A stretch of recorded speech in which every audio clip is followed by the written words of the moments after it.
Hello and welcome back to First Act, a podcast from Kochie's Business Builders. I'm Cess Busby, and in case it's your first time listening to First Act, it's a podcast where we chat with small business owners, CEOs and thought leaders to find out what makes them tick, their life experiences and the journey that they've taken on the path to success. Now, usually I'm joined by my partner in crime, Adam Butt, but unfortunately he's out of commission this week, so I'll be flying solo. But I look forward to having him back with me in the next week or so. Now, today's guest is an absolute eco-warrior. Daniel Flynn is the Managing Director and co-founder of Thankyou. In a world where brands often pay lip service to social impact, Thankyou is the real deal. Now, since launching Thankyou in 2008, the brand has grown from selling a single product to over 50 lines that are available in supermarkets all over Australia. Now, the ethos of Thankyou is simple. It's all about ending poverty. And I'm so glad to have Daniel on the show with me today to have a chat about his journey as an entrepreneur. Welcome. Hey, thanks for having me on the show.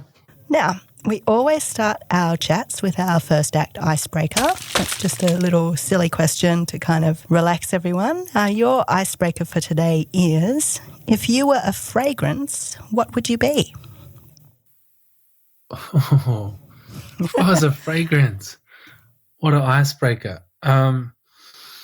I mean, it's hard because we spend a lot of our time at Thankyou thinking about fragrance. And so I go to probably what we have in our range. And I think that whilst I don't love the name Mint and Spring Flowers because it just sounds a bit, flowery, but actually it's got this kind of kick to it. So it's actually, it divides a little bit of people because it's, it has this quite intense feeling, but you'll feel very fresh afterwards. And maybe there's a part of me that's kind of happy to cut through the noise and that might be awesome for some people. Maybe not everyone loves it, but it's me happy to cut through.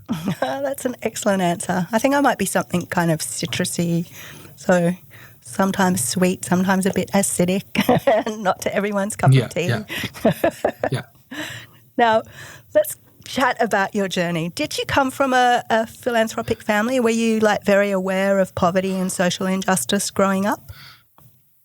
Look, I would say my parents were generous and definitely had a view of, our world is broken and you can help contribute to fixing it. So I think, mum and dad, I certainly didn't come from any well-known philanthropic family, if that makes sense. I mean, I just say my parents, with the little they had, often would think about giving. I remember growing up, we had sponsor children, I think on the fridge. When I was in my teenage years, I had, with a few friends, sponsored a child, which I think felt to me like a pretty good effort for your teenage years and maybe a bit of a tick of a big box. And I think that was my background coming into this. Would that be one of your earliest memories of kind of giving back, having was it like a World Vision child or something like that? Yeah, it was. And I would say that is probably one of my earliest memories of it. And we're a long way from that today, but it's amazing how these small influences when you're young can have an influence on you. So were you always was it always the plan to be in a business that was going to make a difference? Were you always wanting to be part of the change? Because you were pretty young when you started Thankyou. Yeah, look, it's an interesting question because, I mean, in short, no, I did not plan to do what is happening right now. It is the last over a decade now, 14 years. This wasn't in my plan, but the idea of starting a business, being very successful in that business, and then ultimately from that position of success, giving and making a difference, that I would say that was loosely originally the plan, and so yes, helping the world, but probably filtered a little bit through, looking after yourself first and setting up everything and then giving what's left. And I mean, this journey has been the literal opposite of that. Yeah. So no, not quite the plan. I definitely planned on the entrepreneur bit, not so much the social part of entrepreneur. So what was the aha moment then? What was the impetus for starting Thankyou?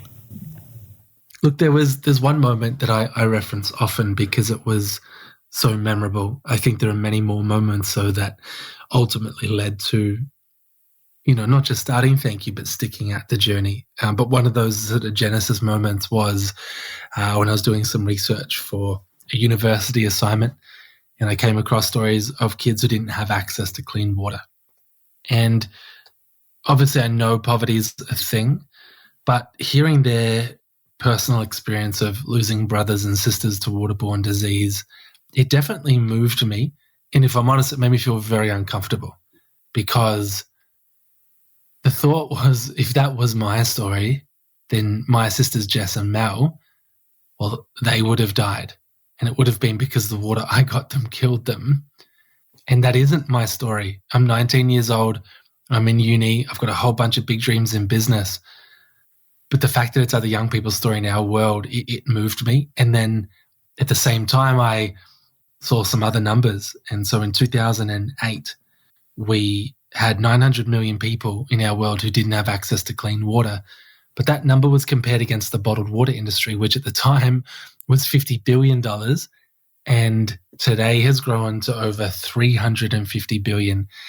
And I think there's a part of me that statistic made extreme poverty even more uncomfortable, because I'd never had lacked access to clean water, but I had definitely bought bottled water before. And so I was part of that other statistic, and that was it was really challenging. And then there's a part of me that I feel like I saw something in literally those two extremes that I couldn't unsee, is the best way to describe it. And it was an idea of, well, imagine if one served the other.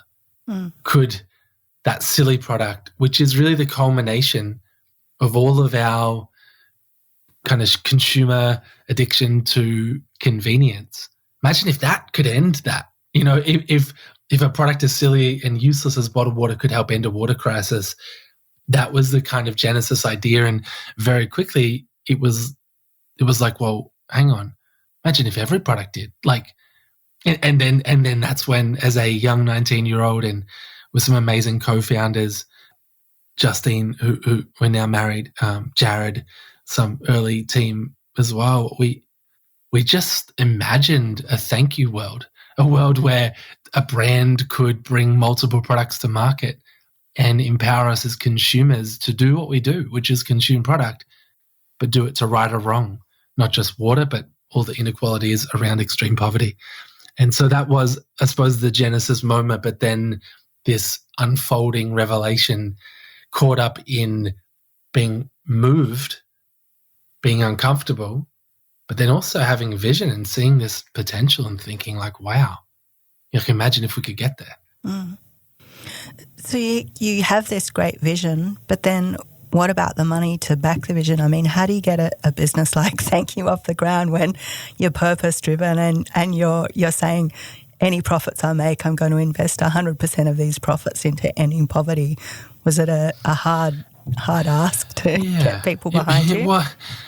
Look, it was, and it almost still is, but it's not focus too much on the hard realities of this model. But the early days was like, it was this sort of lofty idea that I think people looked at thinking, well, you're going to need investors, you're going to need the traditional kind of path to business. And there was a part of us that didn't love that. And I think it's because, and I don't want to be critical of all the business in all the world, but in 2008, we looked around going, this idea is so simple. It should exist. Why doesn't it exist? And to go the normal path of scaling a company, I'm not sure if that's going to equal the results that need to be equaled in our view. And so early on, there was this, and maybe it came from this feeling of injustice. Like, okay, there's a $50 billion bottled water industry, but we've left this issue untapped of people not having access to the basic human right of water. And so out of that, maybe justice, maybe purity of the idea. We wanted this to be all for the mission. And that's why we set out to, say no shareholders, no investors, and founders don't get equity, which at the time seemed pretty easy. And as time has gone on, well, we already made the decision in 2008. So it's not a wrestle, but there are some days that you think like, wow, yeah, there's a few hard parts of this model, but for the mission and why it exists, it's worth it. Yeah, for sure. Absolutely worth it. Do you think in some ways, because you didn't also have much business experience, that naivety really played in your favour? That you weren't afraid to go the hard yards or ask the hard questions? It definitely did. I mean, our early stories are almost comical. You know, when I get a chance to share it. And sometimes my favorite forums, I mean, I love sharing to kids and students.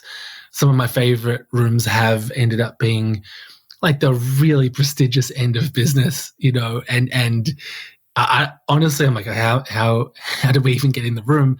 But just watching people belly laugh at the simplicity of our early questions and the naivety of our approach of literally Googling how to start a water company, of having no money, but somehow having the boldness to pitch to the biggest beverage distributor in the country who literally on the spot takes an order for 50,000 bottles and then asks us how quick we can deliver. And we wanted to look professional, and so we said 3 weeks. And it turns out that was ridiculous, you know, and our humble factory that actually the owner never thought would get a deal with this particular company we were pitching to is like, I just don't think you'll get it. They're too big. He couldn't believe the size of the order, and he couldn't believe they wanted it in 3 weeks, and we kind of confessed that we said 3 weeks, and you know, he wasn't too happy with that. So our early days are just wild, and you know, we are fighting to keep that naivety, that childlike thinking. Some people may look at that and think that just sounds too cliche, but business and scale has a great way of just punching the life out of you and the fun out of you and the curiosity out. And, you know, risk management, which is ultimately the business that we're all in as ideas scale. Risk management has a funny way of, you know, if you're not careful, it ends up becoming the, you know, the great blanket that crushes innovation and ideas. Crusher. So it's a wrestle. You're the dream crusher. And it's not. Good risk management should empower a dream and should help it become a reality. But, you know, it's a massive tension. And so the early days we had, there are parts of that we try and keep and, you know, and protect. So you mentioned as well that you went to a big distributor and they were like, yep, we want it now. But while we're talking about the big side of things, I mean, bottled water was and is a massive industry in Australia. So when you're going up against those brands, how did you tackle competing with some of what are arguably the biggest brands in the world? Look, I mean, thankfully we attacked it not knowing how good they were and how big they are and that how tough it would be.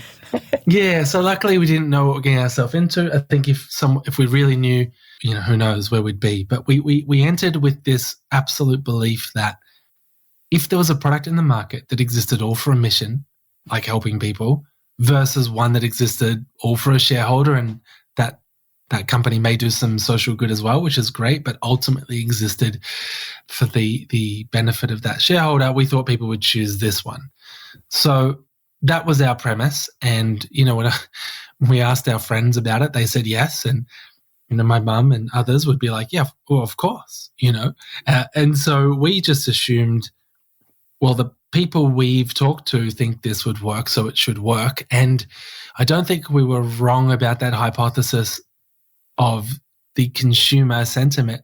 The challenge was there are some gates that are kept pretty well to entering kind of the big end of town. And they're well guarded and it's a big game to play. And that's where a lot of our first few years, the attention goes and the pressure builds.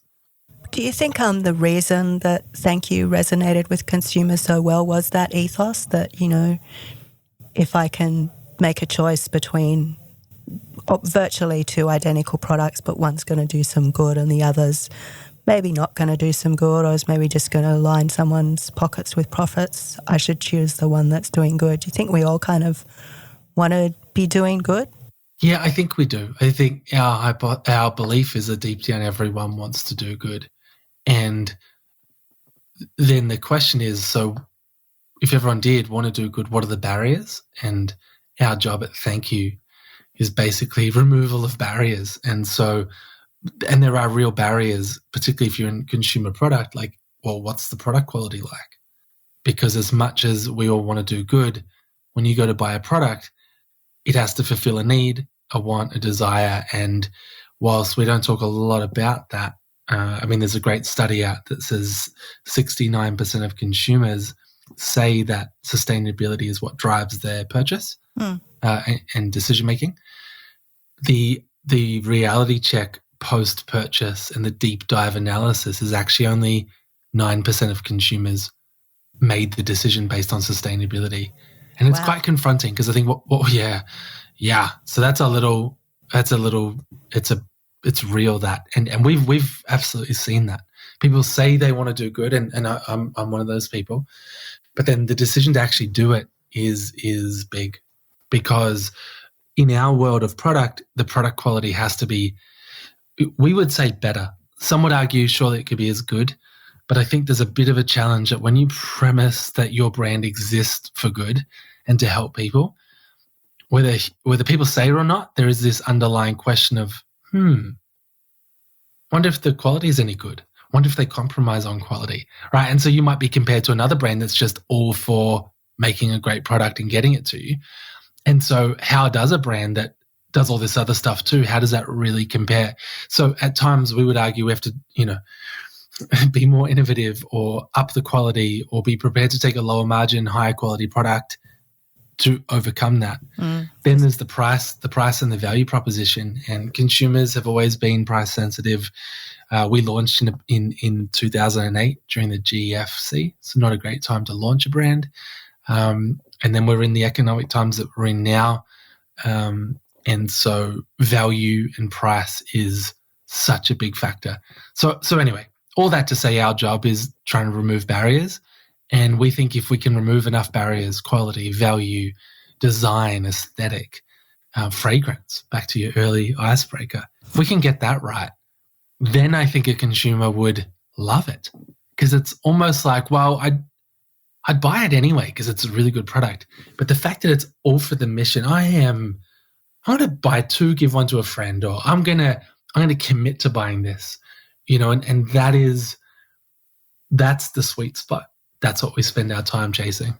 That sustainable side of things, there came a time in Thankyou Water's life where you had to make the decision you were no longer be producing the product because of your own sustainable impact.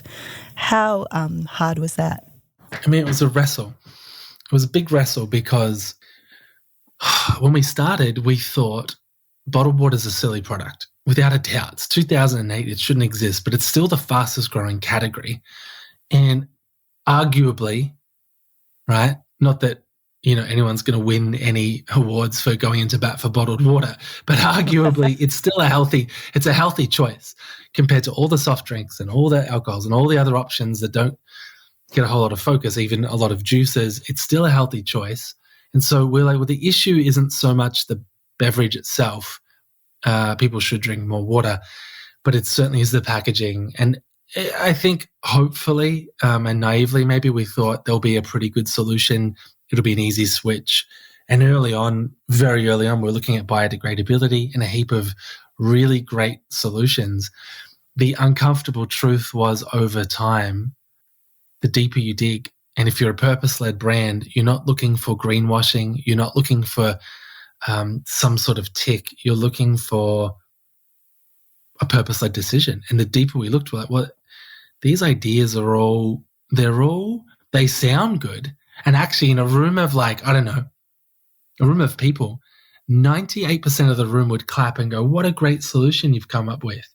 But the 2% of people that know about sustainability, know about the full life cycle analysis, they'd be at the back going like, this isn't the better call. And so we would sit back here, going like, well, okay. And then we arrived at the best thing we could do is stop producing it. Wow. All right. That's big, particularly because it's a Genesis product and there are literally tens of millions of bottles going into market. So even from a brand visibility perspective, it was very valuable. And we wrestled it. We wrestled the decision. We launched into New Zealand. We didn't take water. So we launched personal care. And that gave us a great sense of confidence of, okay, cool, Thankyou can work without the water. And then we came back to Australia and we made a public announcement of removing it after a lot of planning on how to do that internally. And it was an interesting day because we left profit on the table. We left, retailers were like, wow, you're pulling out. Like, Yeah. It's a whole business unit where you're just not going to get millions of dollars from anymore. And that was an interesting journey. And we have great hopes and dreams for the future of the water category. And, we're starting to hint that there's something coming there. But it has been a long journey to get it right and then bring something to market that we think is ultimately where we want to head as a brand. And we'll be back with more from Daniel after this short break. Okay, we're back with Daniel Flynn, the co-founder of Thankyou. And I'd like to maybe take a little dive into your book that you released. I think it was like 2015, 2016, something like that. Chapter 1, outlining the first 7 years of the brand. First thing I want to dive into is when you published it, you did something that was pretty unheard of. You published it at a price point that was pay what you can. And I'm sure loads of people were going, what the heck? What are you thinking, Daniel? But it actually worked. You managed to raise all the money that you wanted to. So what was the strategy behind that? And the second thing I'm wondering is why was it time for you to put that Thankyou journey down on paper for people to read? Look, I think we'd always been taken back by the number of people that would hear us present the Thankyou story and say, wow, what an incredible story it is. And people would comment on how they found a keynote or a presentation really helpful for their own journey. And so that was an interesting insight. We then love the idea of consumers coming on the journey and contributing, so people contribute through their purchase. But this idea formed that was wild, which was, so usually a book is written, or at least in my head, it's written 20, 30 years in, once you're at this like ultimate level of success, and however you define that, it's global or it's very well known, then you write the book, and based on, brand awareness, people buy that book. So that's sort of the model. But this idea entered of a book that could be written over the decades. And so maybe one day when the book probably should have originally been written, it's already written, but it was written chapter by chapter, and it was read by the consumer, but then all the profit, so the profit from chapter 1 would fund chapter 2, and so on. And that idea is, the more we chewed on it, it was like, oh, this is really cool. We haven't seen it done before. We believe the story is really strong.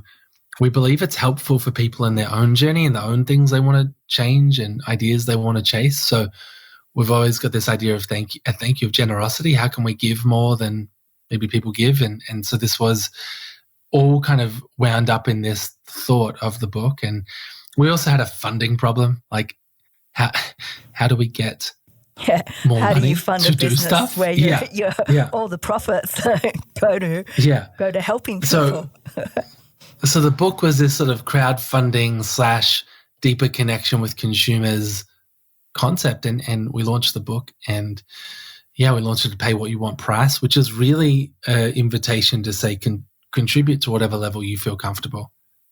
We made some pretty clear goals of wanting to launch into the baby category and then into New Zealand, and we set at this wild target of 1.2 million. And for listeners' context, a best-selling book in Australia is lucky to make 50 grand. Yeah. And it's literally 5,000 books as a bestseller. So we set this target of 1.2 million. Koshi, absolute legend. He was at our gala launch for that. And he was awesome, emceed that thing. And that on that night at that launch, in the first 2 hours, we sold $360,000 of chapter 1, which was super cool. And then the next 28 days, we ended up hitting $1.44 million, which was huge. We had the most amazing stories of people who would pay $1,000 or $7,000 for a book, right down to kids who bought it with their pocket money. And one guy, Landon, he was 12, he bought 4 copies. It was wild. And so the journey of chapter 1 was cool. And then that book traveled. It opened doors. The story went to more people. The idea traveled, and that was the beginning of an adventure. So have you had a lot of feedback from readers about how it's maybe, I don't know, helped them define their own purpose and act on their purpose?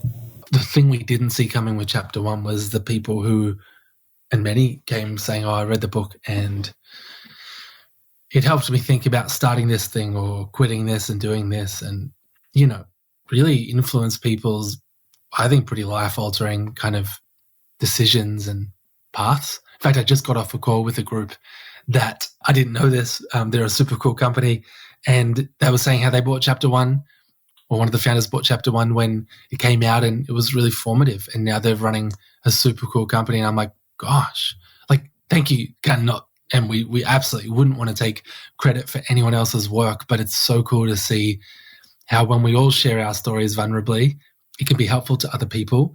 And that was the idea with chapter 1. We wanted a book where when you're reading it in your room, you're not sitting there feeling like, wow, these guys have so far made it and I am so far off that point. I don't know how I'll ever get there. We wanted chapter 1 to be more like, oh yeah, if you did that, I could do that. If you did that, I could do that. And sort of the idea of grow together, build together, and hopefully a warts and all journey, which is certainly what the book is. So Thankyou exists as a business to end extreme poverty. Now, how much of an impact do you think Thankyou has had to date in the number of years that you've been running? It's a great question. I mean, we've got a couple of measures. So the main one is dollars that we've raised to impact from the sale of Thankyou products, hand wash, body wash, and everything in between over the years. So to date, over $17 million has been given to our network of impact and charity partners around the world in over 33 countries. And so we have a measure on the work and the partners. And then the overall idea of ending extreme poverty is incredibly lofty. That's, whilst we talk about it at Thankyou as a mission that we're on, in reality, it's a mission that many people are on, and we're looking to contribute to that. And so, we've joined many people on the journey, and it is a mission that is reachable in our lifetime. It's one of the big, the big misconceptions about it, because the numbers are in the hundreds of millions. We think it can't change, but history is showing us that we can improve that number. I would say our impact has been in part the dollars raised in the organizations we've backed, but it sounds like too, it's influenced other people, other companies on their journey on giving, and that's been really cool to hear about as well. So some of that indirect impact is encouraging. Now, in 2020, you launched the No Small Plan campaign as well, when we're talking about impact and kind of changing business models, and that was also helping you take Thankyou global. But can you tell us about the idea behind the campaign and how well it's going? So look, I'm not sure how everyone felt when they heard end of extreme poverty and $17 million, but what we hear when we hear those two things in a sentence is a huge gap. And whilst we don't want to diminish the work of the years, we're also acknowledging there's a great concept here, but it has to go to scale. That 17 number has got to add a whole bunch of zeros to really make a dent, and that's our mission. And so we sat back over the years as we compete against many of the biggest companies in the world here in Australia, and our ambition is global product in global markets. And so those competitors and more will pop up everywhere. And we sat back thinking, is there another way forward here? Do we set up what we've set up in Australia, and that has taken many years? Do we do that in New Zealand, which we trialed, and that was actually slower going than we thought. And we learned a lot in our New Zealand launch, which was really a replication of the Australian business in New Zealand. And it was like, wow, this is an interesting path. We learned a lot through that. We learned a lot about competition, a lot about new market expansion. And then we sat back, and the pandemic sped this up because the world fell apart in many ways. Supply chain fell apart. I think it was a humbling moment for what should have been for many companies and organizations, because we realized that we can't all do it on our own. We need to do it together and find partnerships and ways forward. And so in 2020, we proposed a really big idea in a video. But it wasn't just a big, bold idea. There's some pretty deep thought behind it. And we'd been researching a bunch of different companies and how they'd scaled. And I'll pick a couple: Starbucks, Disney, Virgin. Many brands use brand licensing. Kanye's brand Yeezy. I have a really interesting example where Yeezy, the shoe, which people know for the brand and the disruptive design, which it absolutely is, that is designed by Yeezy and the team at Yeezy, Kanye's brand. But the actual building of the shoe and the big machine of basically delivering that shoe into store, online, every single day globally, that's run by Adidas. So behind the scenes, Adidas had the license to make and distribute that shoe, and Yeezy paid a brand licensing fee. And we spent a bunch of time diving into brand licensing and all these different forms of partnerships. We definitely believe Thankyou can't be owned by anyone, any big multinational, any individual. So we'd sort of set that idea of like acquisition or selling, that was off the table. Brand licensing is very different though. And so we looked at that and thought, well, actually, there are a heap of companies we're competing with, and there's probably 11 big ones and a heap of other smaller ones, kind of the next tier down and then the next tier down after that. And we're basically going to go and try and replicate their business in that market. And we're going to try and go do that 150, 200 times when you think of all the countries out there. And then we sat back and hang on, what if we went a different way? What if we offered distribution and sales agreements and licenses and essentially said to people, hey, we'll make on your factory line and you get paid for that. And then if you deliver it with your truck, we're going to have to find a truck and you get paid for that. And if it's your sales team that are part of it, that you get paid for that. But at Thankyou, we'll make our margin. And when we looked at this entire world of brand licensing, we realized, gosh, we can make as much money as we're making now, but without kind of building every single part ourselves. And that enters an even bigger idea. We think every business and every leader wants to make a difference. And we're like, well, we've gone all in on purpose at Thankyou. And everyone's talking about purpose and many people are trying to figure it out and they're struggling with it. What if we bring the purpose and the innovation and the idea and the brand? What if they bring some of the distribution and work that they've done over the years, and together we flip business as usual and help make an even bigger impact? And so in 2020, No Small Plan, because it isn't small, was an invitation to the biggest companies in the world to say, hey, we're inviting you to help make and distribute Thankyou products globally. And we set out with a mission to find the right partners for Thankyou. And it's turned out to be our longest campaign. We are got 18 months, nearly two years in actually to it. And I think we thought it would be a very short campaign, but it's led to conversations with the biggest companies in the world. And many of them, and then many of the sort of tier 2s and 3s, and where the story ends will, I think, excite and fascinate people, and definitely content for a future book called Chapter 2. But next year and the years beyond, you will see Thankyou popping up in new countries because there are a bunch of great people around the world who are going, yeah, here's the part we can play. And so in part, it's an invitation to help scale Thankyou together whilst not compromising the mission, the ownership, and ultimately the dollars to impact.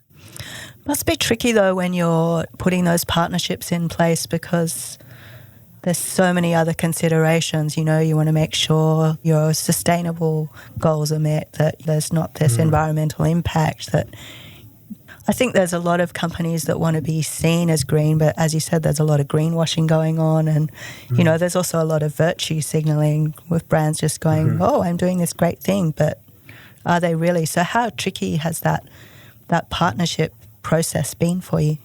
Yeah, very tricky. Very tricky. It's I think we set out on a mission to find the right Thankyou partners, and so that is a values and mission alignment.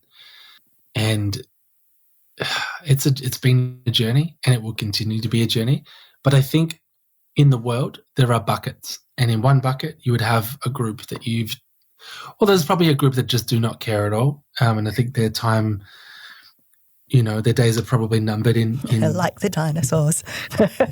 Yeah. So there's that bucket, and then there's the group of sort of virtue signaling, greenwashing, you know, people who I think have basically gone, oh, this is the next trend and this is the next way to engage consumers. Let's go. And then you have another bucket, which is, I think, genuinely people, founders, organizations, boards that are like, no, we want our organizations and our people to make impact and to create change, because I think at a human level, just break down someone's career. Do you want to spend your life spending all of your effort for just the personal, financial gain, and then for the financial gain of the institution you work for? Or is there another part where it's yes, institution's got to make money and you do too, but the idea that the work you do or the work you contribute to ultimately helps reshape the world we live in? I think that's very compelling to people. And so I think that there are organizations out there, and we've discovered some, and we look forward to meeting more, whose purpose is not just a conversation. It's either at the center or it is well on its way to the center of their organization. That's fantastic to hear. Do you feel as though the social enterprise space has changed in the past decade? Yeah, I think it has. I think there are more ideas coming forward and more brands, and I think that is super positive. It's a great saying, and I'm probably not going to get it right, but it's along the lines of the tide. I feel like the tide rises all ships. Anyway, I've not nailed that, but essentially it's the idea that, as this shift at a consumer level of expectation of, I want my products to do good, and I want the small decisions to be good and not bad.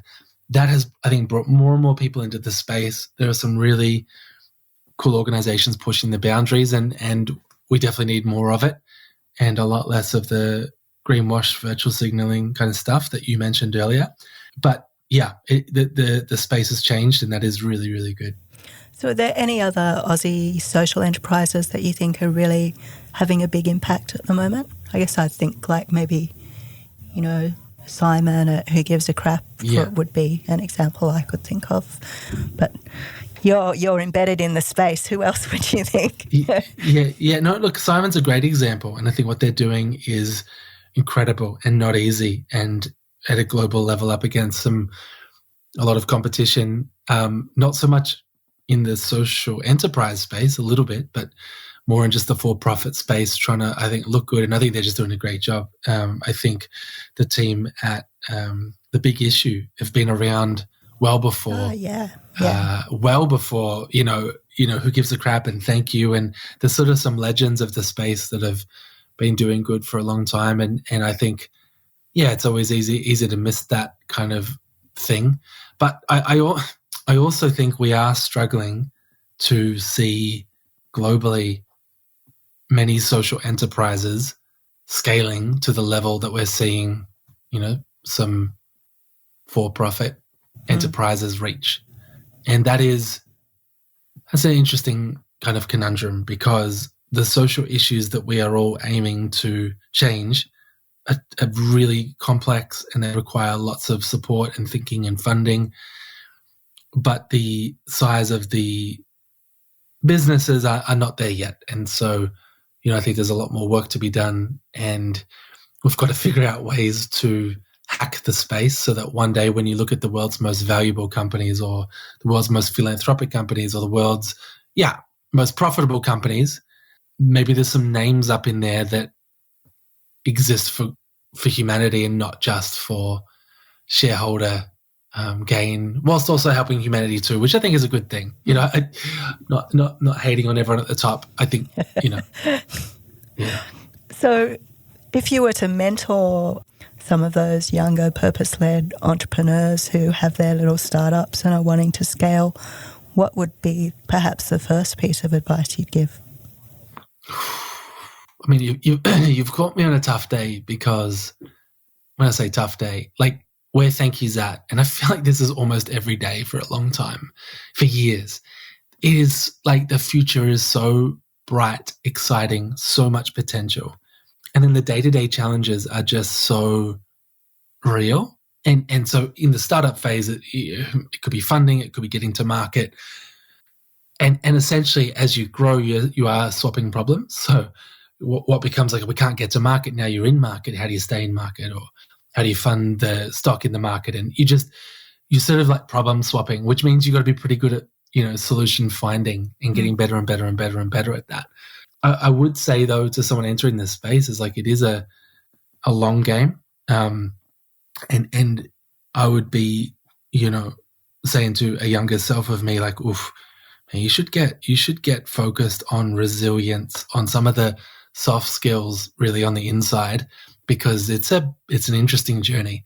And I would say pioneering or doing or starting anything is, and so this would apply to anyone, but in the social space, there are a few factors that are a little extra, a little different, and I feel like some days you inherit the backpack of challenges that a for-profit business faces and that a charity faces, and you get to wear both backpacks, and you're running against people that maybe have one or none on, or at least just one, and so I would say that's where that resilience piece kicks in. That's where a deep knowing of why you're getting into this, and a really healthy relationship with that, and a really good support network around you to encourage you on the mission you set out to do. People around you that when the going gets tough and you're like, I'm done, they're there to go, cool, but here's why you told me you're getting into it. Here's the difference you have made so far. Are you sure? Are you like just the mirrors and the side mirrors, and they can help provide different perspectives for you. Yeah. Do you think there's also kind of innate challenges of the fact that you're almost in a charity space? Do you know what I mean? So people are thinking, should I buy, my Thankyou personal products, or should I give my money to Red Cross or whatever, just as a random example? And yeah. And like, where am I going to get the most impact for my money? And I think there's also that whole thing about with charities. There's so many hidden costs that people aren't aware of. They give $1 to a charity, but how much actually goes to a charity? It's an interesting one, and I think we are more and more where we want to get to at Thankyou, and we may not have built it all right so far, and obviously we're shifting and tweaking. And the good news is we get to start with a blank page in most other countries we launch in, right? And there's a lot of learnings from here in Australia.